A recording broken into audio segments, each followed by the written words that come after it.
Hey guys, it's Troy Casey, Certified Health Nut here in Santa Monica, California.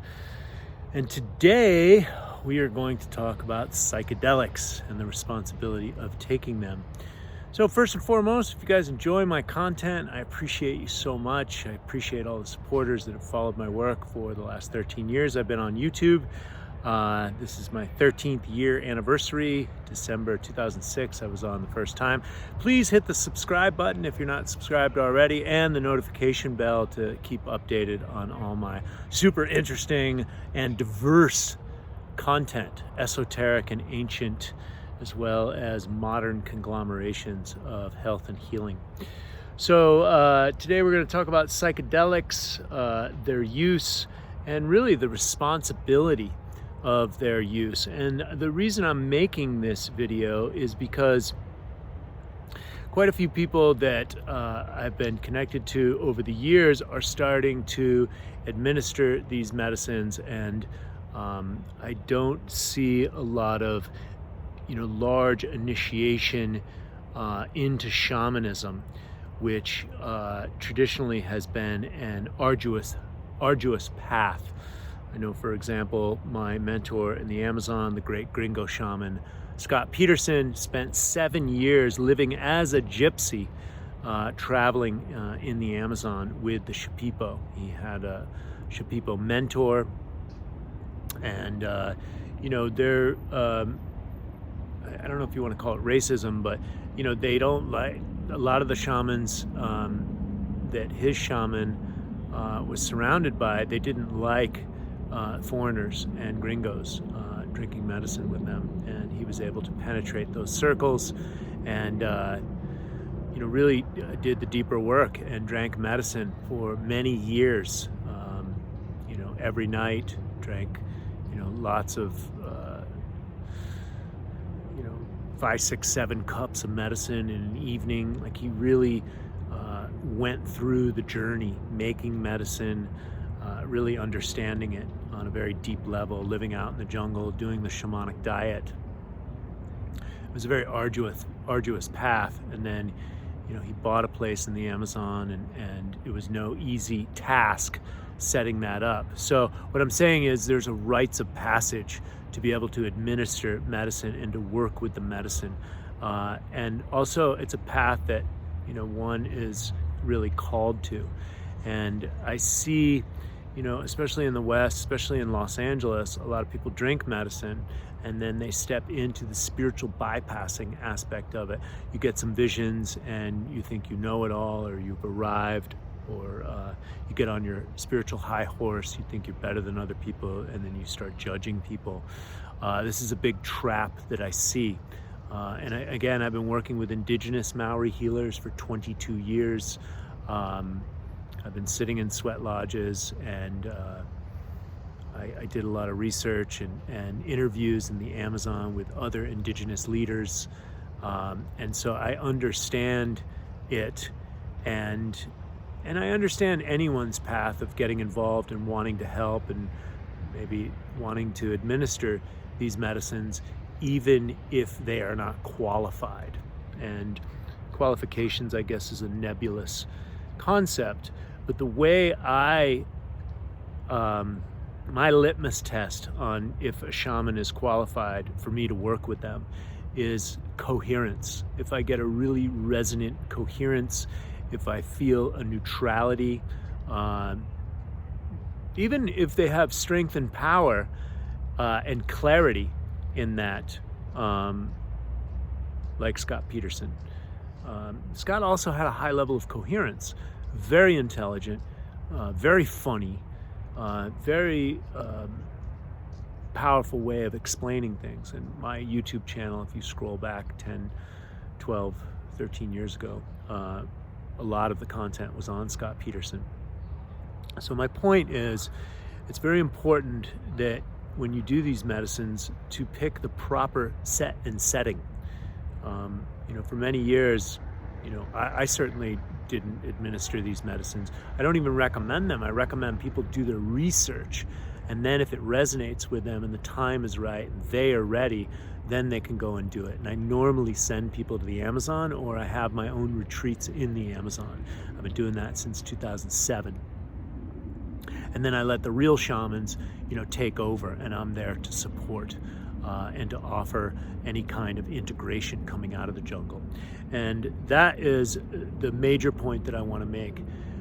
Drinking medicine is only a percentage, 30%, 50% maybe, of the spiritual work. Then you have to integrate the medicine, and it takes time, months, if not years, to integrate it. The potential dangers of drinking medicine when you're not ready, or you're not prepared, or you don't have the spiritual platform, you don't have the spirituality practice, you don't have the spiritual practice behind you to integrate that, is that it can dismantle all sorts of beliefs and ways of being. And then when you go back into the world and you try and live in that world, you can't function. And so your life starts falling apart. And the last thing that you want to do is, end up homeless or destitute, or quitting your job prematurely because you don't have a way to finance yourself in this modern world that we live in. Your heart gets blasted open, and you think it's all about just, open-heartedness, and,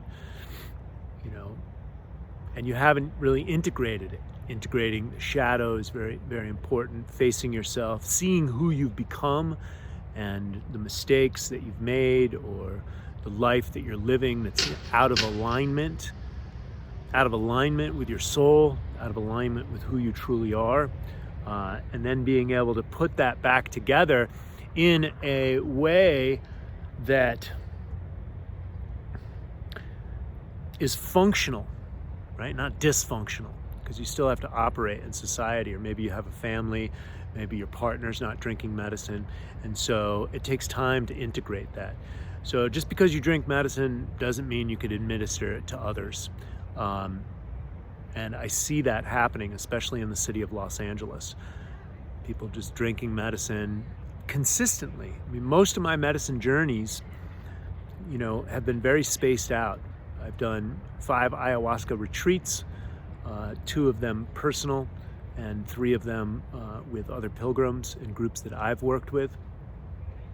And again, the majority of the work in the medicine administration is done by the professional shaman, the ancient Shipibo shaman. That's who I work with.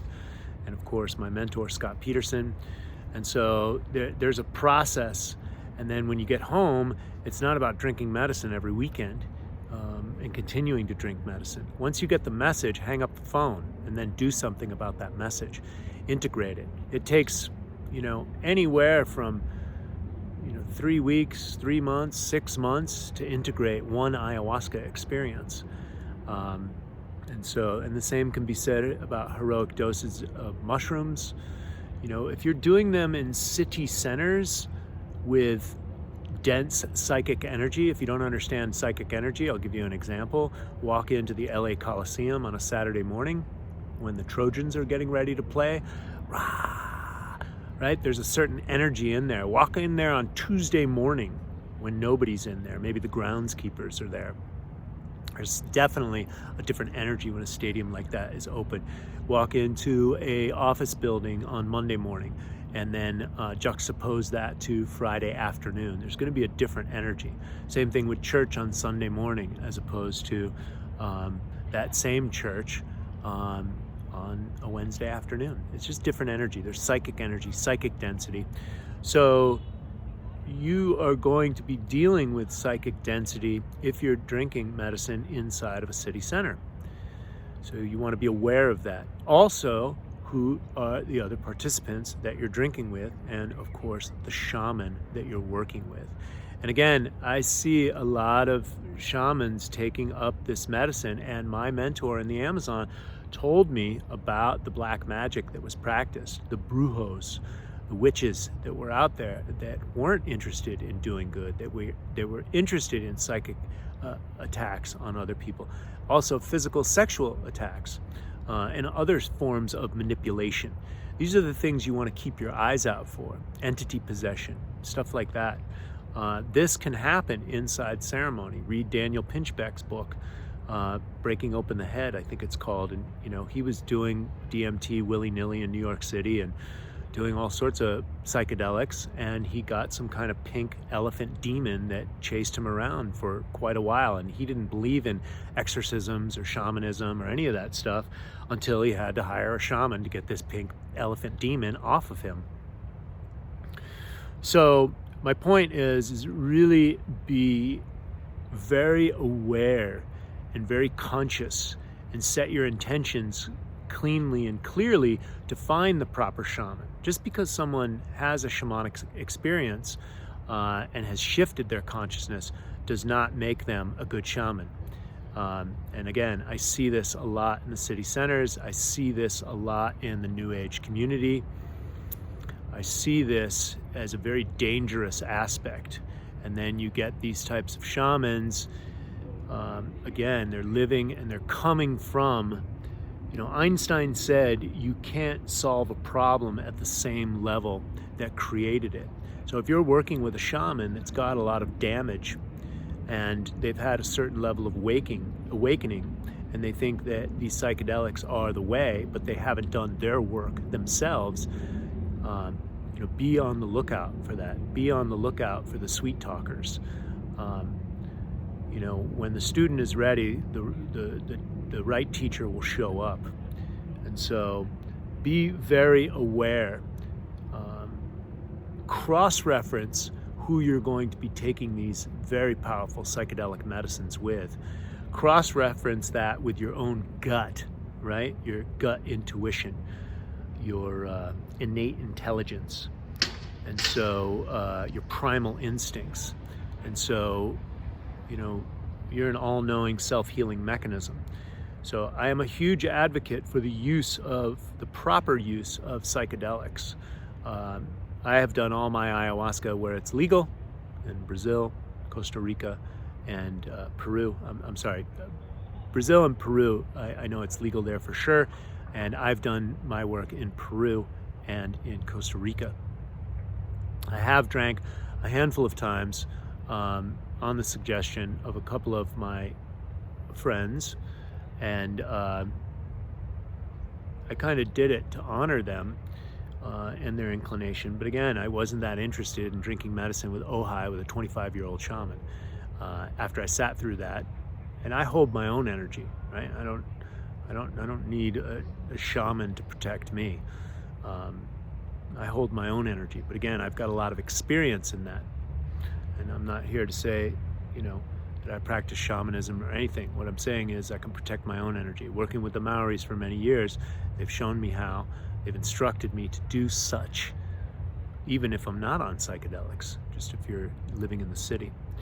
So my point, again, is be very aware of who you are doing psychedelics with, who you are getting your medicine from.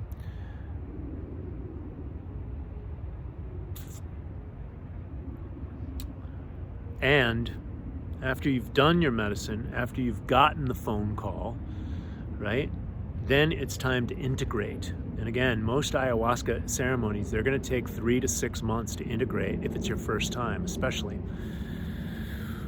DMT can be said the same way. And so this is just a word of caution because I've seen some injured people. I've seen some psychologically injured people. And I've also witnessed in my own circles people trying to get high on their own supply. People trying to do this shamanistic work that aren't ready. They haven't done their own work.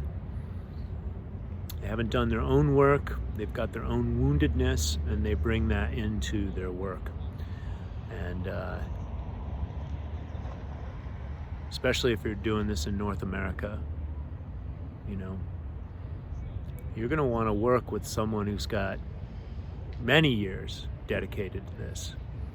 I think my friend Itzhak Berry has a website called theshamanportal.com.